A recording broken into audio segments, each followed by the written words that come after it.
Naquele tempo, os 11 discípulos foram para a Galileia, ao monte que Jesus lhes tinha indicado. Quando viram Jesus, prostraram-se diante dele. Ainda assim, alguns duvidaram. Então Jesus aproximou-se e falou: toda a autoridade me foi dada no céu e sobre a terra. Portanto, ide e fazei discípulos meus todos os povos, batizando-os em nome do Pai, do Filho e do Espírito Santo, e ensinando-os a observar tudo o que vos ordenei. Eis que eu estarei convosco todos os dias, até o fim do mundo. Palavra da salvação. Glória a vós, Senhor.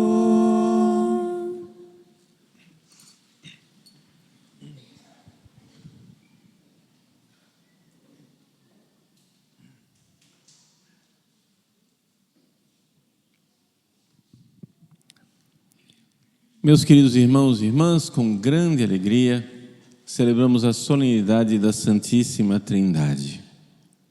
E por que a Igreja celebra um domingo após o Pentecostes, a festa da Santíssima Trindade? Bom, em primeiro lugar, porque foi assim que nós descobrimos que existe uma Trindade. Ou seja, nós ouvimos na oração inicial da missa, nós rezamos a Deus Pai, que revelou o seu mistério ao enviar ao mundo o Filho e o Espírito Santo. Ou seja, nós estamos aqui diante não de uma teoria, de um teorema, de uma realidade que, por mais que a gente pense, nunca vai ter resultado nenhum na nossa vida.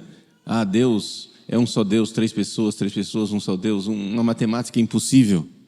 Não, nós estamos diante de uma realidade salvífica e histórica. Estamos diante da história, da nossa história, da história de nossa salvação. Deus, querendo que nós participássemos de sua felicidade no céu, apesar de nós merecermos o inferno, apesar de nossos pecados, Deus quis trazer a paz conosco, nos perdoar de nossos pecados e nos convida a participarmos da sua felicidade no céu. É salvação. E então, neste ato de salvação, Deus, vindo a este mundo para nos salvar, Ele se revelou. Essa é uma das coisas mais maravilhosas a respeito do mistério de Deus. Deus, salvando, se revela, e se revelando, nos salva. É uma realidade em que os atos que Deus fez para nos salvar revelam quem Deus é. E a revelação que Deus faz de si nos salva. Vamos entender isso. Vejam só, gente, que maravilha, maravilha das maravilhas. Primeiro, o que é salvação? Se nós não entendermos o que é a salvação, né, nós não vamos entender nada da Trindade e o que é que a Trindade tem a ver com a nossa vida, com o nosso dia a dia, com a nossa vida cristã. Vamos lá, vamos entender isso. O que é a salvação? Nós somos humanos, somos criaturas. Uma criatura elevada, claro, nós somos muito mais do que os animais. As alegrias que nós temos, animais não têm. Os animais, por exemplo, eles não têm gratidão. Você já parou para pensar como nos traz alegria a gratidão? É que nós estamos num mundo de ingratos, né? Nós estamos num mundo de pessoas ingratas, então a gente essa felicidade humana da gratidão, ela saiu da nossa experiência do dia a dia. Nós estamos num mundo que é assim, você vai ao balcão dos serviços de atendimentos ao cliente e você bate no balcão e diz, quero meus direitos. Nós somos uma sociedade onde só tem direitos. Uma sociedade onde tudo que me é dado já me era devido. Você não está fazendo mais do que sua obrigação. Numa sociedade assim, numa cultura assim, a gratidão desaparece. Por quê? Porque você não é mais formado para dizer, nada me é devido, tudo me é dado. A gratidão. Você chegar e pegar um copo d'água e dizer, meu Deus, eu não mereço. Tanta gente com sede no mundo e eu tenho água. Eu posso beber. Gratidão. Gratidão porque não me é devido. Gratidão porque eu sou capaz, com a minha inteligência, os animais não têm essa inteligência. Eu sou capaz de, com a minha inteligência, reconhecer o dom, me recordar dele, memória, e nessa memória, louvar e dizer, como Deus é bom. Tem água no meu copo. Gratidão. Vejam, isso traz alegria. As crianças mimadas, aliás, a nossa sociedade é exatamente isso, uma sociedade de crianças mimadas. As crianças mimadas, se tem uma coisa que desaparece do coração de uma criança mimada, é a gratidão, porque tudo não passa de obrigação. Você está me dando isso, mas é sua obrigação. Qual é a característica da criança mimada? Ela é triste, ela é mal-humorada, ela é emburrada. E não temos a felicidade. Eu estou dizendo isso para vocês aqui, estou gastando esse tempo, para vocês entenderem que mesmo sem nós falarmos da vida sobrenatural, existe na humanidade, existe no ser humano uma felicidade que os animais não têm. E quando o ser humano rejeita esta felicidade, quando o ser humano deixa de olhar para isso que é elevado, ele se torna um ser humano insuportável. Ele se torna mortífero para ele mesmo e para os outros. É horrível isso. Gratidão. Alegria. Vejam, existem felicidades humanas que estão acima das felicidades dos animais. Agora, Deus não quer que nós tenhamos somente uma felicidade humana. Deus quer mais. Deus quer nos dar a sua felicidade. A felicidade do Pai, a felicidade do Filho, a felicidade do Espírito Santo. Deus quer nos dar a sua felicidade, Deus quer que nós participemos de sua felicidade eterna. Então, os seres humanos que haviam pecado, ingratos, os seres humanos que pecaram contra Deus, ingratos, voltaram as costas para Deus, ingratos, não obedeceram a Deus, ingratos.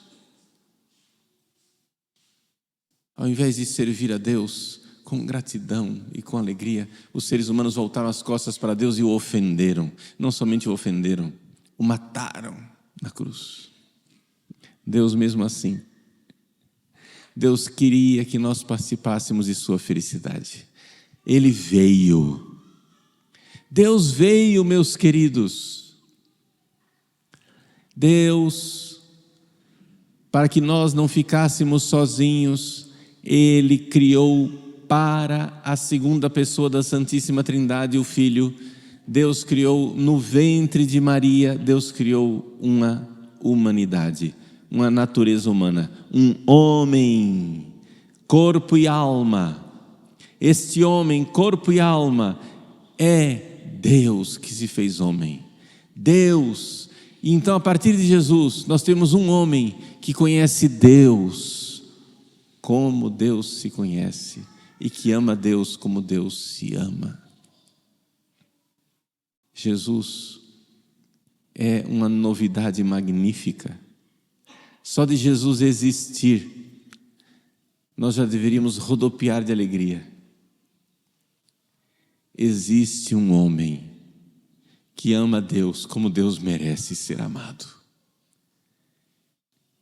porque ele conhece Deus como Deus é.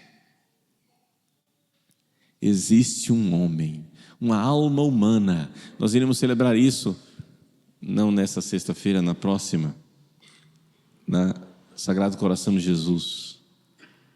O que é o Sagrado Coração de Jesus? É uma alma humana que conhece Deus como Deus se conhece, que ama Deus como Deus se ama e que, portanto, nos conhece como Deus nos conhece e nos ama como Deus nos ama. Uma alma humana é o coração de Jesus. Só o fato de existir um homem assim, uma pessoa divina que se fez homem, só o fato de isto acontecer, nós já deveríamos dar cambalhotas de alegria. Nós somos amados por Deus num coração humano, com vísceras de amor. Deus, então, apesar de nossa ingratidão, apesar de nossa desobediência, apesar de nossa miséria, apesar de termos perdido o céu e merecido o inferno, apesar de o rejeitarmos e ofendermos, Deus veio.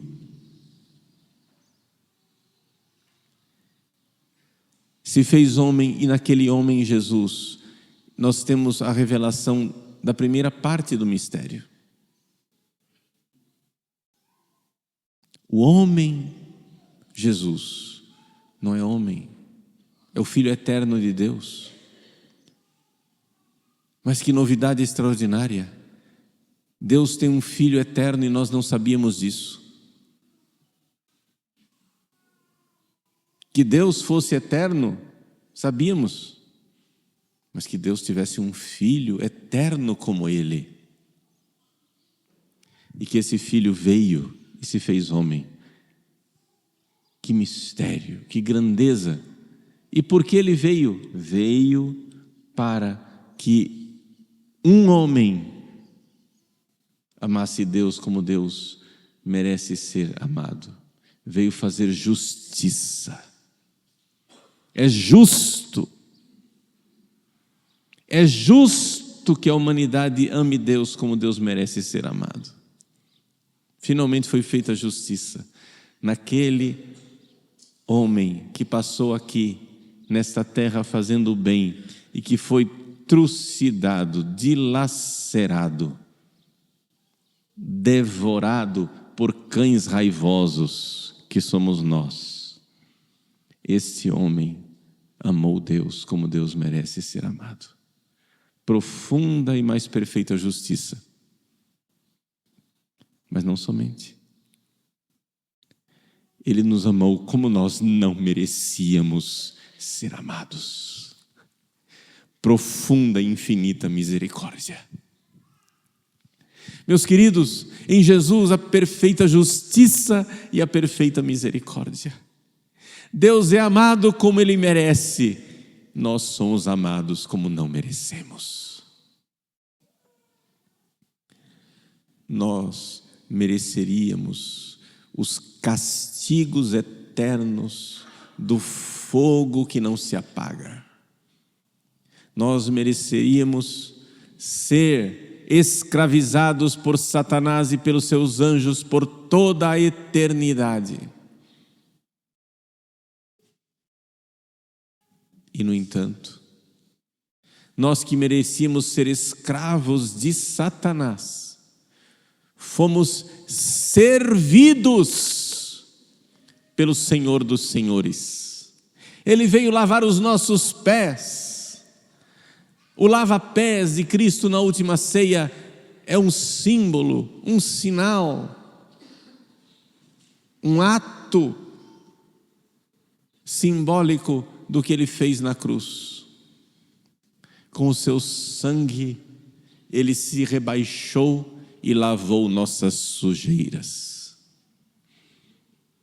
Aquela água derramada na bacia para lavar a sujeira daqueles pés dos discípulos. Podemos imaginar os pés castigados daqueles 12 apóstolos, homens não acostumados a viver na sociedade moderna com os nossos pés protegidos por sapatinhos, mas com os pés expostos pelas sandálias à poeira, ao tempo, à secura do deserto, à lama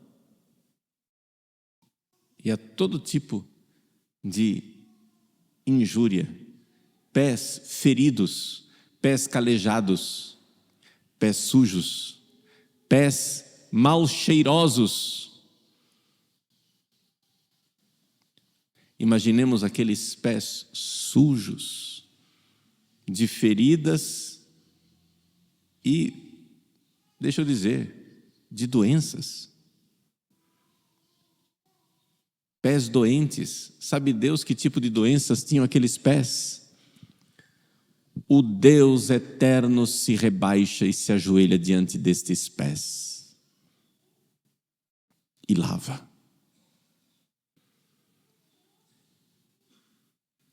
Neste ato, Jesus estava mostrando visivelmente o que Ele fez invisivelmente na cruz. Na cruz, Deus veio do céu para lavar sujeiras muito mais porcas, muito mais abjetas. Jesus do céu veio lavar a nossa imundície, a imundície de nossas almas. Quando nós olhamos para uma fila de confessionário,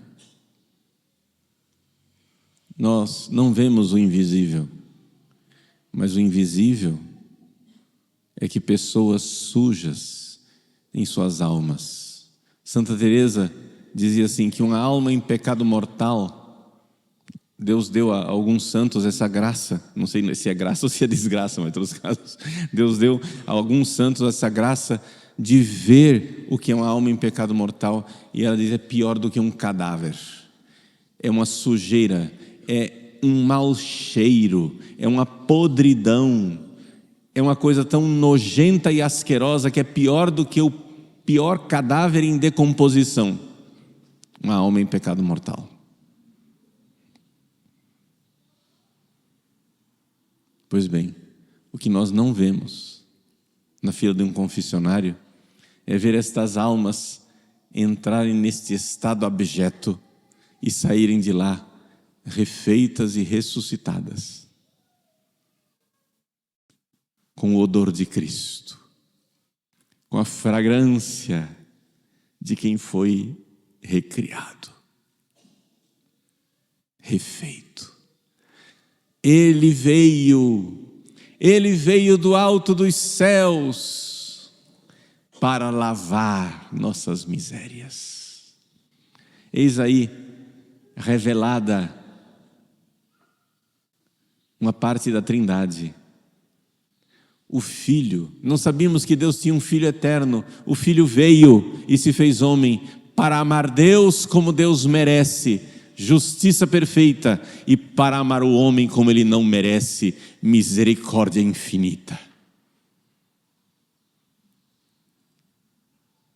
Mas tendo feito isto, Ele queria mais.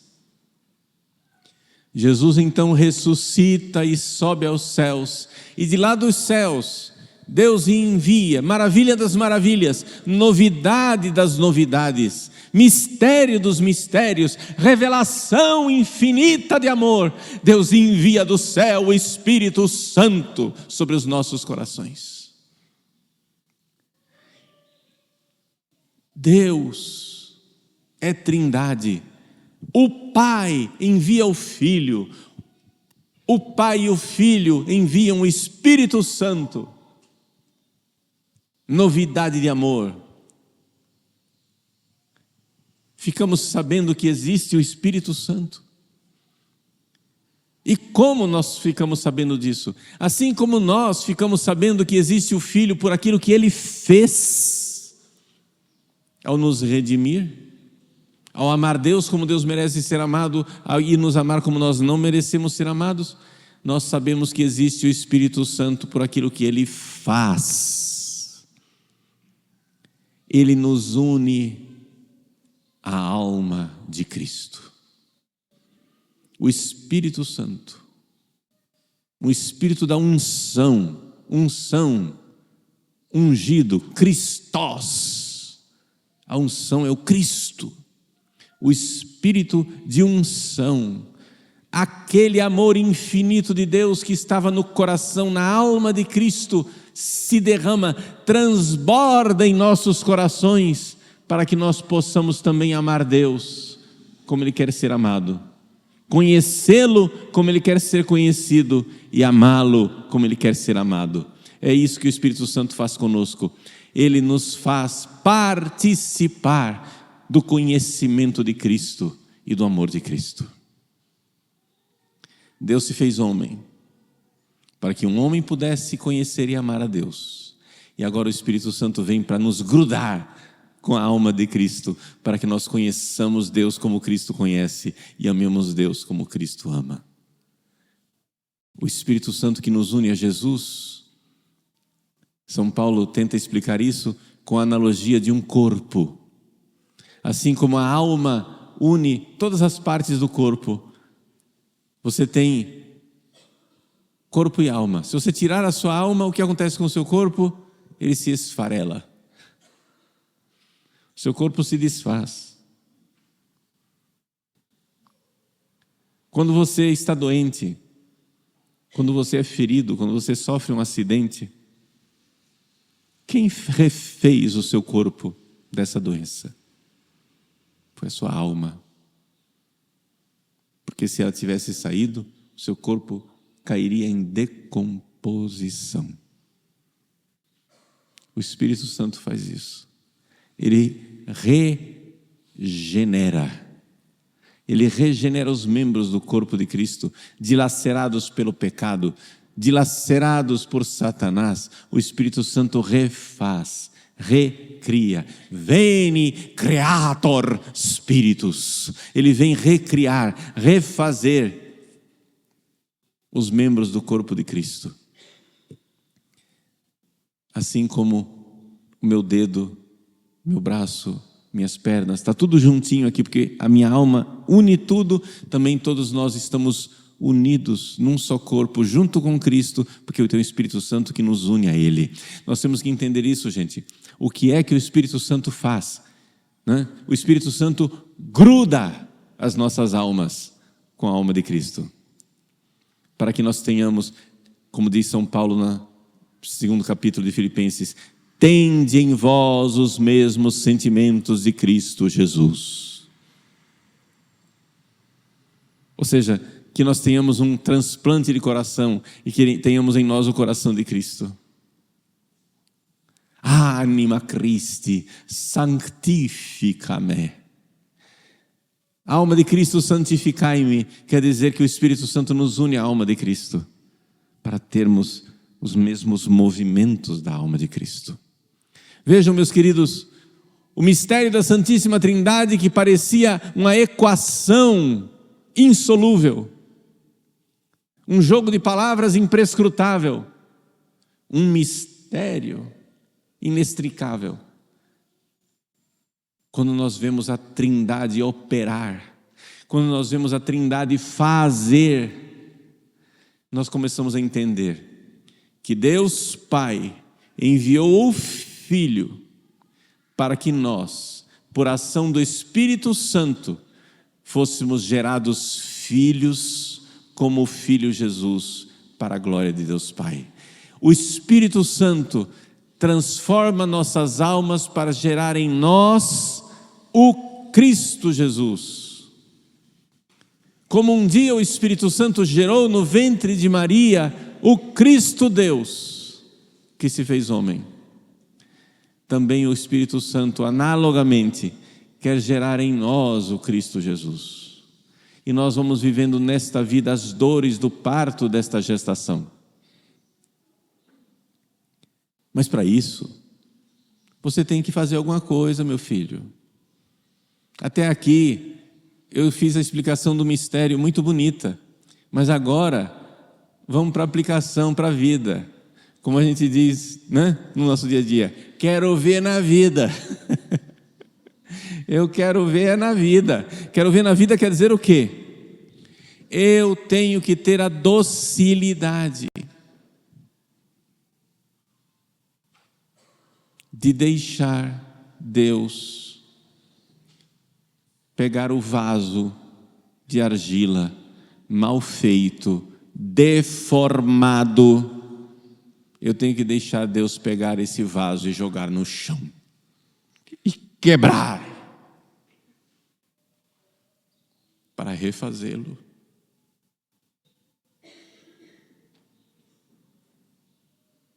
A parte do quebrar é ruim, mas a parte do refazer é boa.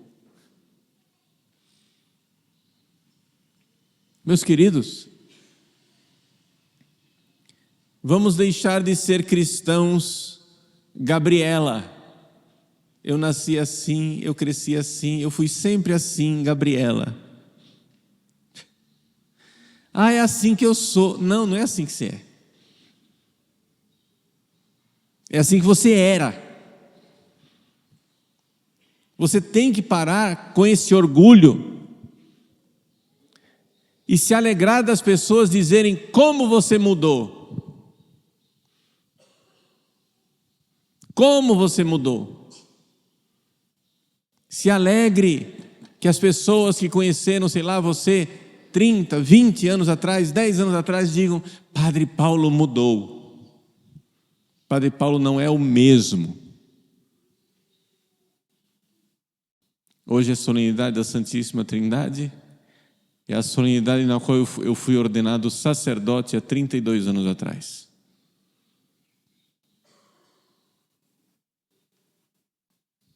Eu sou sacerdote para sempre. O que João Paulo II fez em mim, ao me ordenar, ele fez e colocou uma marca eterna.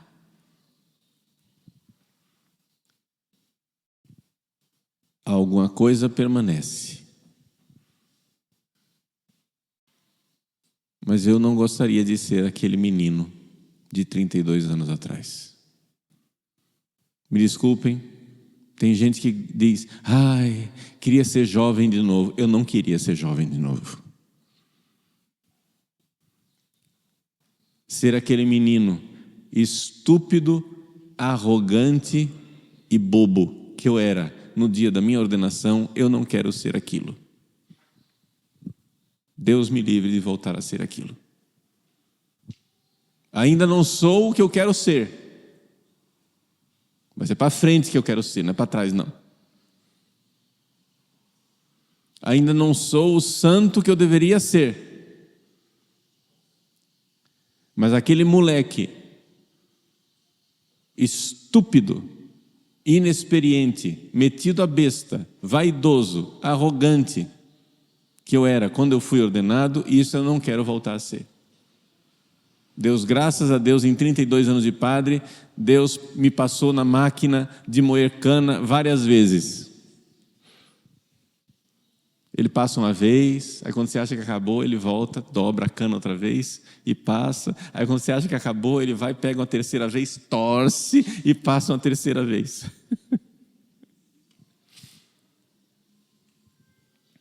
Deus quer a nossa transformação.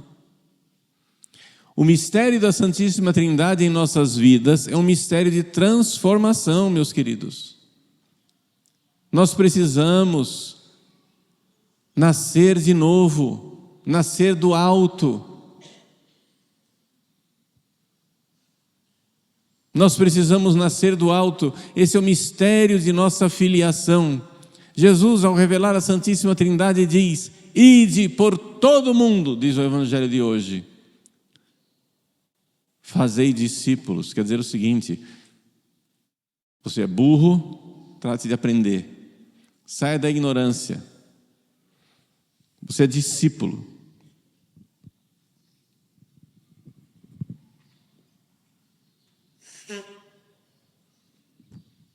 Fazei discípulos, batizando-os. O que é batismo? O batismo é uma morte por afogamento.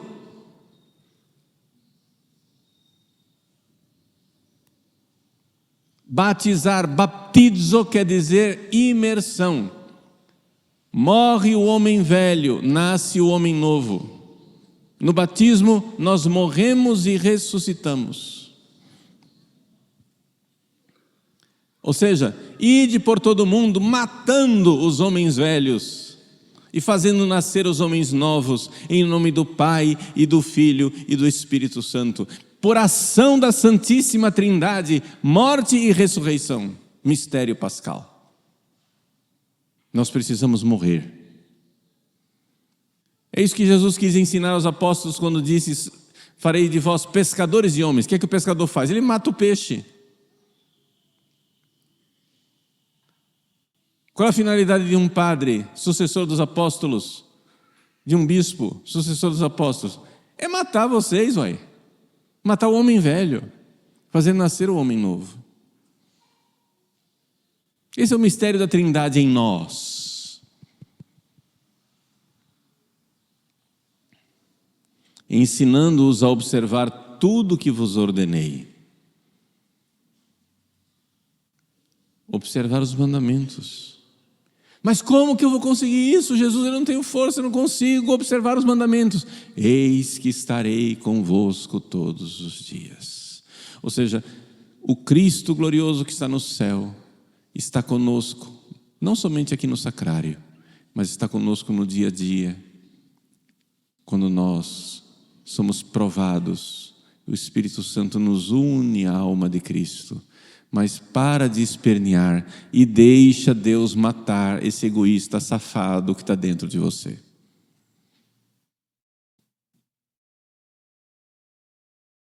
Muda. Mude. Decida. Dê o passo. Para de achar bonito a santidade e começa a viver. Começa observando os mandamentos. Depois pondo em ordem a sua vida e começando uma vida de oração.